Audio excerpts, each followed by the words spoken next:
was to announce great things would happen on a certain day, then they tended to go 5 rock telescopes around the planet on the computer link.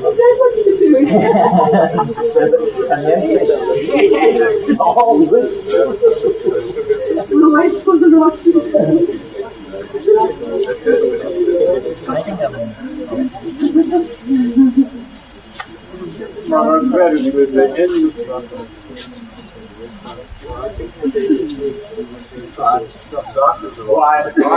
Wind on the swamp. the children say, life is not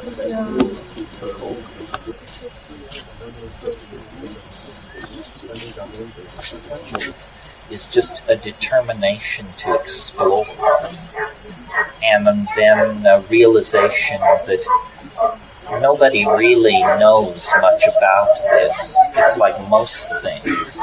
People don't really know much about anything. And that it's a perfectly reasonable move to be self-reliant. And so be self-reliant and explore.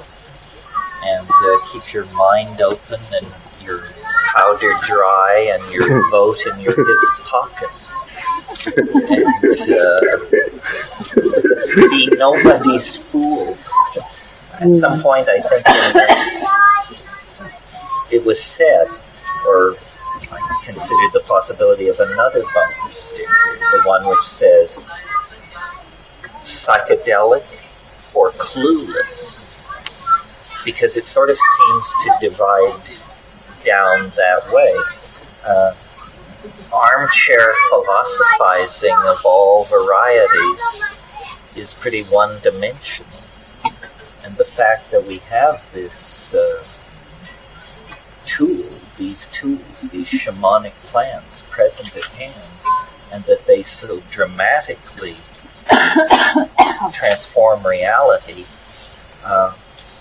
the whole motivation for my career is just, I cannot imagine people going from the cradle to the grave without ever finding this out.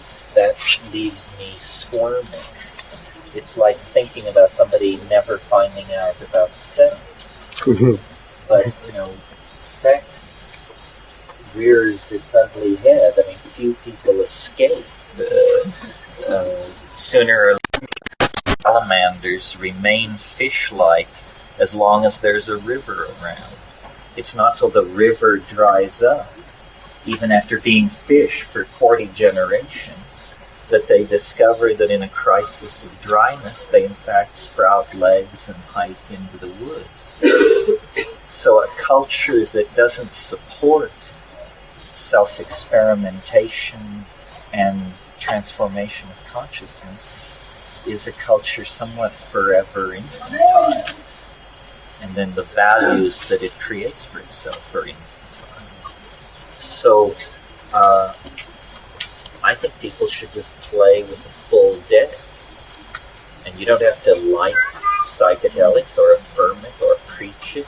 In fact, you're fully free to deny it, denounce it, and so forth. But the simple point is, you should know that this exists in the same way that any other part of reality is potentially worthwhile information. I mean, we live with our minds, privately, publicly. We can never take it off, rarely turn it off, always come back to it. The quality of mind is the primary quality of your existence. And if we're uncomfortable in our mind, or cramped in our mind, frightened in our mind, or deluded in our mind, then quality of life is diminished. And we have been so jacked beyond what your culture allows, sanctions, tolerance, so forth and so on. And for some people this never happens. For most people, I think it happens in middle age. After they've made all the blunders and paid all the bills, then they suddenly realize culture was not my friend. it used and abused me, and now I can eject it out the other end.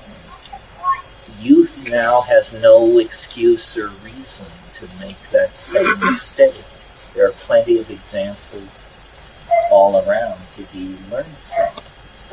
So young people, I hope, will completely leap over the slavish devotion to cultural values phase that so many of us experienced at such cost to our happiness, and simply move into a post-historical, tribal, psychedelic celebration of the moment of experience, sexuality, community, hope,